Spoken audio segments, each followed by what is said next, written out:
ವಚನ ಸತ್ಯ ವಚನ ಭೂಮಿಗೆ ಬಂದ ವಚನ ವಚನ ಸತ್ಯ ವಚನ ಭೂಮಿಗೆ ಬಂದ ವಚನ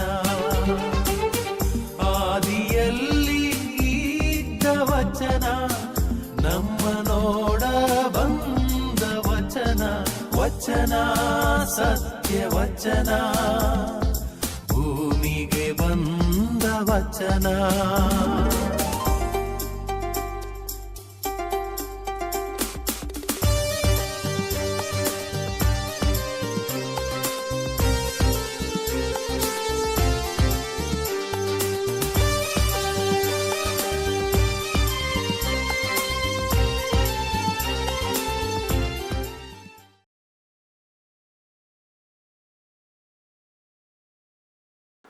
ಪಿತನ ಸುತನ ಮತ್ತು ಪವಿತ್ರಾತ್ಮನ ನಾಮದಲ್ಲಿ ಆಮೆನ್. ಪ್ರಿಯ ಸಹೋದರ ಸಹೋದರಿಯರೇ, ಇತ್ತೀಚಿನ ದಿನಗಳಲ್ಲಿ ನಡೆಯುವಂತಹ ಹಲವಾರು ಅತ್ಯಾಚಾರದ ಘಟನೆಗಳು ನಮಗೆ ನಿಜವಾಗಿಯೂ ಒಂದು ಶಾಕನ್ನು ನೀಡುತ್ತವೆ.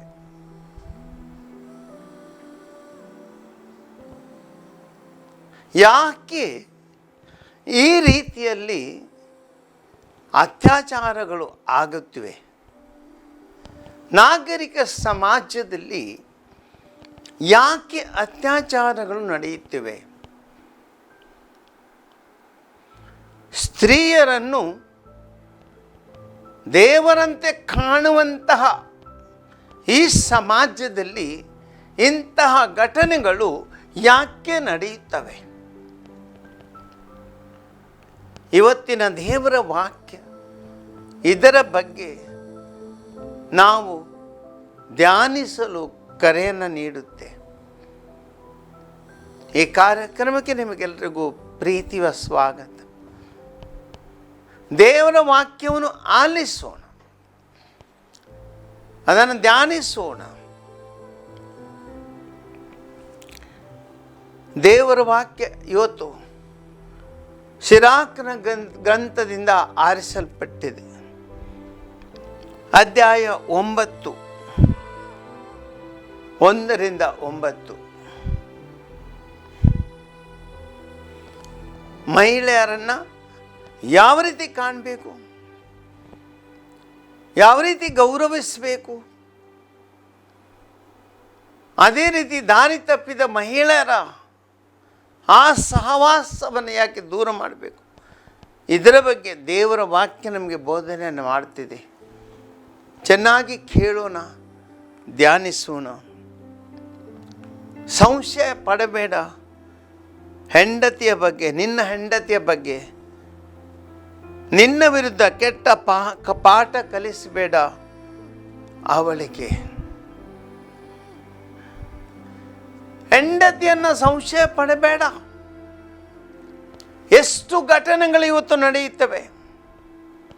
ಕಳೆದ ಕೆಲವು ದಿನಗಳ ಹಿಂದೆ TV9ನಲ್ಲಿ ನಾನೊಂದು ಕಾರ್ಯಕ್ರಮವನ್ನು ನೋಡಿದ್ದೆ. ಯಾವ ರೀತಿ ಒಬ್ಬ ಗಂಡ ತನ್ನ ಹೆಂಡತಿಯನ್ನು ಸಂಶಯಿಸುತ್ತಾನೆ. ಸಂಶಯಿಸಿದ ಆ ಗಂಡ ನಿದ್ದೆಯಲ್ಲಿದ್ದ ತನ್ನ ಹೆಂಡತಿಯನ್ನು ಕೊಲೆ ಮಾಡುತ್ತಾನೆ. ಕೊಲೆ ಮಾಡಿ ಶವವನ್ನು ಅಲ್ಲೇ ಹತ್ತಿರದಲ್ಲಿ ಹೂತು ಬಿಡುತ್ತಾನೆ. ಕಠೋರ ಮನಸ್ಸು. ಕಾರಣವೇನು? ಸಂಶಯ. ಸಂಶಯ ಸತ್ಯವೋ ಅಲ್ಲವೋ ಎಂಬ ಆ ಒಂದು ರೀತಿಯ ಸರಿಯಾಗಿ ಅವಲೋಕಿಸಿದ ಪರಿಸ್ಥಿತಿ, ಮನಸ್ಥಿತಿ ಆತನಲ್ಲಿ ಇರಲಿಲ್ಲ. ಬರೀ ಒಂದು ಚಿಕ್ಕ ಸಂಶಯಕ್ಕಾಗಿ ಜೀವವನ್ನು ತೆಗೆದುಬಿಟ್ಟ ಆ ಪತಿ, ಮಕ್ಕಳು ನಿರ್ಗತಿಕರು. ಸಹೋದರ ಸಹೋದರಿಯರೇ, ಅದೆಷ್ಟೋ ಕುಟುಂಬಗಳಲ್ಲಿ ಇವತ್ತು ಇಂಥ ಪರಿಸ್ಥಿತಿ ಇದೆ. ಅದೆಷ್ಟೋ ಗಂಡಂದಿರು ತಮ್ಮ ಹೆಂಡತಿಯರನ್ನು ಸಂಶಯಿಸುತ್ತಾರೆ. ಈ ಸಂಶಯಕ್ಕೆ ಒಳಪಟ್ಟು ಅವರನ್ನು ಹಿಂಸಿಸುತ್ತಾರೆ. ಆ ಹಿಂಸೆಯಿಂದಾಗಿ ಅದೆಷ್ಟೋ ತಾಯಿಯರು, ಅದೆಷ್ಟೋ ಹೆಂಡತಿಯರು, ಸ್ತ್ರೀಯರು ಆತ್ಮಹತ್ಯೆಯನ್ನು ಮಾಡಿದ್ದಾರೆ, ಕೊಲೆಗೆ ಒಳಗಾಗಿದ್ದಾರೆ. ಯಾರು ಕಾರಣ ಇದಕ್ಕೆ? ಮೊದಲನೆಯದಾಗಿ ಪತ್ನಿಯ ಶೀಲದ ಬಗ್ಗೆ ಒಬ್ಬ ಪತಿ ಗೌರವ ಮನೋಭಾವ ಹೊಂದಿರಬೇಕು. ಈ ಹೆಂಡತಿ ತಾನು ಕೈ ಹಿಡಿದವಳು, ತನ್ನವಳು. ದೇವರು ಒಬ್ಬನಿಗೆ ಕೊಟ್ಟ ಕಾಣಿಕೆ. ಈ ಹೆಂಡತಿಯನ್ನು ಬರೀ ಭಾವನಾತ್ಮಕ ದೃಷ್ಟಿಯಿಂದ ನೋಡುವುದಲ್ಲ, ಗೌರವದಿಂದ ಕಾಣಬೇಕು, ಮನುಷ್ಯಲಾಗಿ ಕಾಣಬೇಕು. ಬರೀ ಕಾಮುಕತೆಯಿಂದ ಕಾಣುವಂಥವನು ಮಾತ್ರ ಒಬ್ಬನು ತನ್ನ ಹೆಂಡತಿಯ ಮೇಲೆ ಸಂಶಯಿಸಲಿಕ್ಕೆ ಸಾಧ್ಯ. ಯಾವಾತನು ತನ್ನ ಹೆಂಡತಿಯನ್ನು ತನ್ನನ್ನು ಸಮಾನ ಎಂದು ಅರಿತು ಗೌರವದಿಂದ ಕಾಣುತ್ತಾನೆ, ಅವಳಲ್ಲಿ ದೇವರ ರೂಪವನ್ನು ಕಾಣುತ್ತಾನೆ, ಅಂತಹವನು ತನ್ನ ಹೆಂಡತಿಯನ್ನು ಯಾವತ್ತೂ ಸಂಶಯಿಸಲ್ಲ. ಹೆಂಡತಿ ಒಬ್ಬಳು ಮನುಷ್ಯಳು ತಾನೆ, ಅವಳು ಒಬ್ಬಳು ಸಾಮಾಜಿಕ ಜೀವಿ ತಾನೆ. ಮದುವೆಯಾದ ಆ ಗಳಿಗೆಯಲ್ಲಿ ಅವಳೇನು ಸ್ವಾತಂತ್ರ್ಯ ಕಳಕೊಂಡವಳೆ?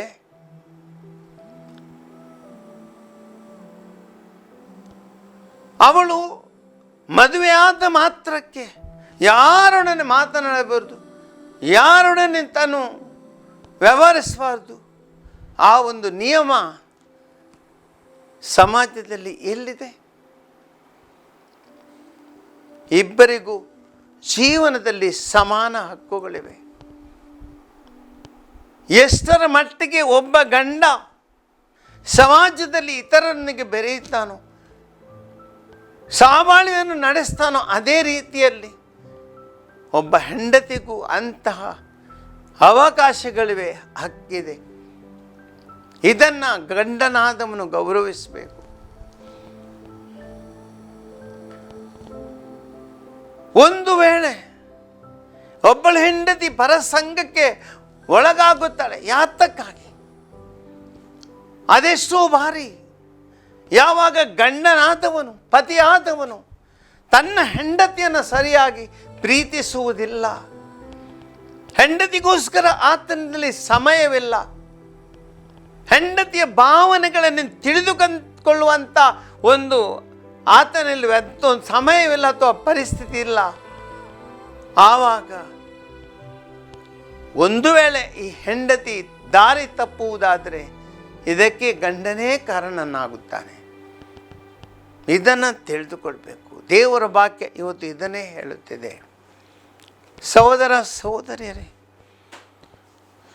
ಒಬ್ಬ ಗಂಡನಾದವನು ಸಂಶಯ ಮಾಡುವುದನ್ನು ಬಿಟ್ಟು ತನ್ನ ಹೆಂಡತಿ ಏನಾದರೂ ತಪ್ಪು ದಾರಿಗೆ ಹೋಗುವುದಾದರೆ ಅದಕ್ಕೆ ತಾನೇನು ಕಾರಣ, ತನ್ನಿಂದೇನಾಗಿಲ್ಲ, ಅದನ್ನು ಮೊದಲಾಗಿ ಯೋಚಿಸಬೇಕು.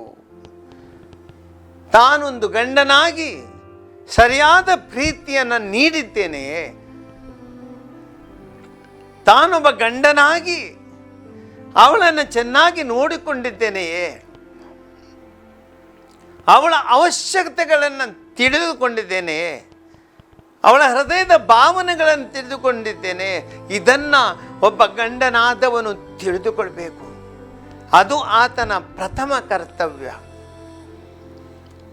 ಹಲವಾರು ಬಾರಿ ಕೆಲಸವಿದೆ, ಸಾಕಾಗಿದೆ, ಸುಸ್ತಾಗಿದೆ, ಸಮಯವಿಲ್ಲ, ಹೆಂಡತಿಯೊಡನೆ ಮಾತಾಡೋ ಸಮಯವಿಲ್ಲ, ಹೆಂಡತಿಯೊಡನೆ ಭಾವನೆಗಳನ್ನು ಹಂಚಿಕೊಳ್ಳೋ ಸಮಯವಿಲ್ಲ, ಸಂಜೆಲಾದರೂ ಕುಡಿದು ಪಾನಮತ್ತನಾಗಿ ತಾನು ಮಲಗಿದರೆ ಹೆಂಡತಿಗೆ ಪ್ರೀತಿ ಇಲ್ಲ ಅಂದರೆ ಯಾವ ರೀತಿ ಹೆಂಡತಿ ಬದುಕಲು ಸಾಧ್ಯ? ಅವಳು ತಪ್ಪು ದಾರಿಗೆ ಹೋಗಲು ಯಾರು ಕಾರಣ? ಆದ್ದರಿಂದ ಮೊದಲು ಸಂಶಯಿಸಬೇಡ. ನಿನ್ನ ದಾರಿಯನ್ನು ಸರಿ ಮಾಡು. ನೀನು ಒಳ್ಳೆಯ ಗಂಡನಾಗಿರು. ಒಳ್ಳೆಯ ಗಂಡನಾದವನಿಗೆ ಒಳ್ಳೆಯ ಹೆಂಡತಿ ಖಂಡಿತ ಸಿಗುತ್ತಾಳೆ. ಅವಳು ಒಳ್ಳೆಯವಳಾಗುತ್ತಾಳೆ.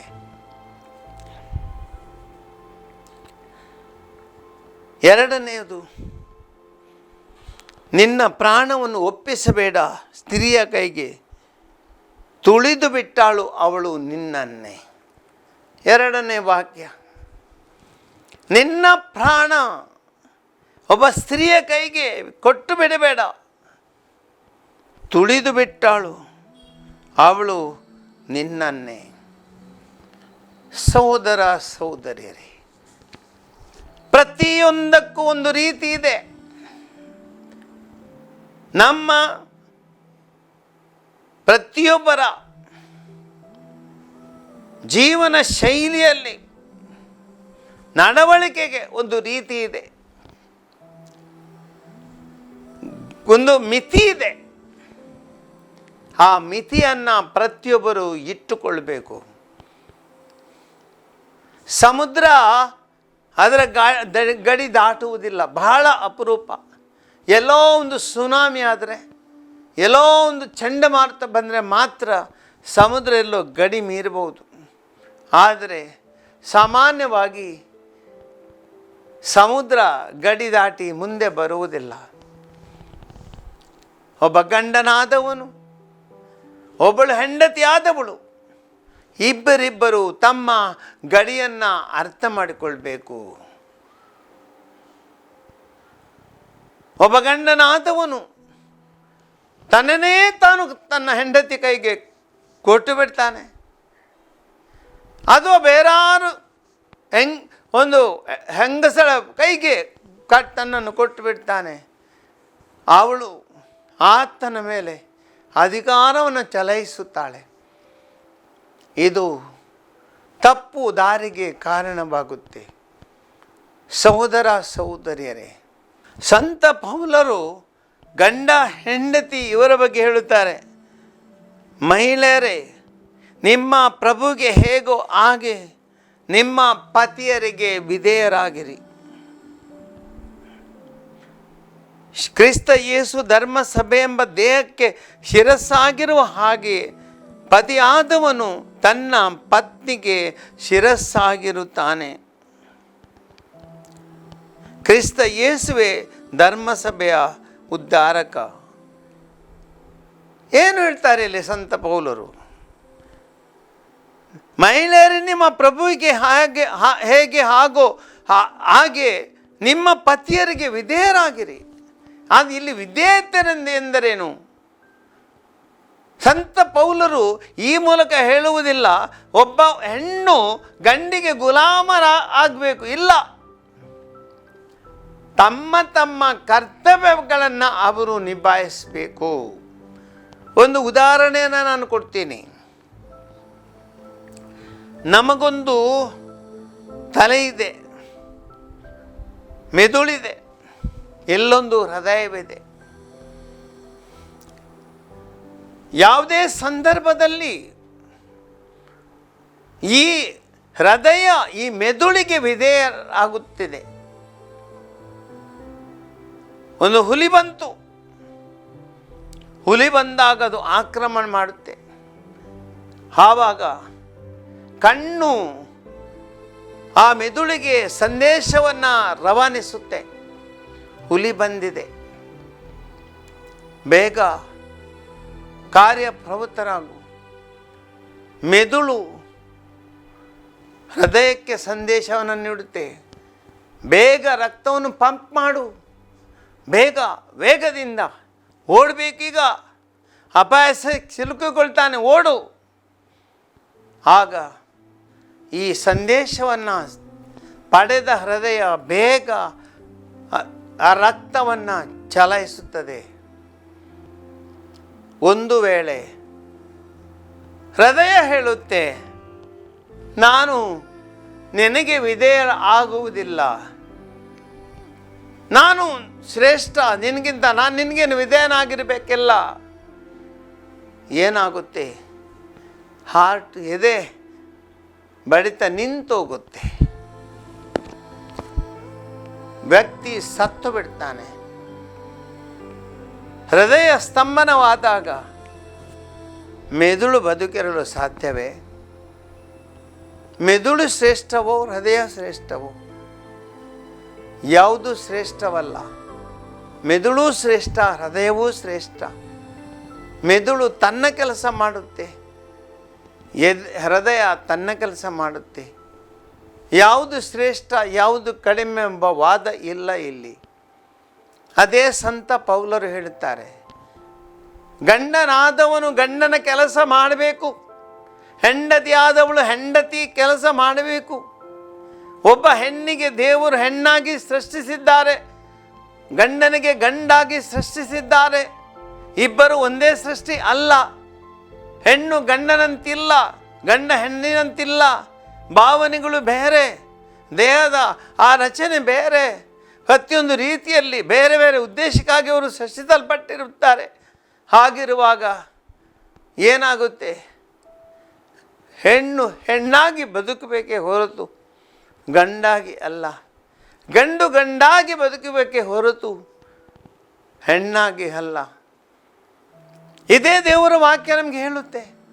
ಅದೆಷ್ಟೋ ಜನ, ಅದೆಷ್ಟೋ ಕುಟುಂಬಗಳಲ್ಲಿ ಕೆಲವರು ಗಂಡಸರು ಹೆಣ್ಣಾಗಿ ಬಿಡ್ತಾರೆ, ಗಂಡಾಗಿ ಅವರ ಜವಾಬ್ದಾರಿಯನ್ನು ಅವರು ಹೊರುವುದಿಲ್ಲ. ಹೆಂಡತಿ ಮನೆ ಅಧಿಕಾರ ಚಲಾಯಿಸ್ತಾಳೆ ಗಂಡನ ಮೇಲೆ, ಅವಳು ಗಂಡನ ಸ್ಥಾನ ತಗೊಳ್ತಾಳೆ.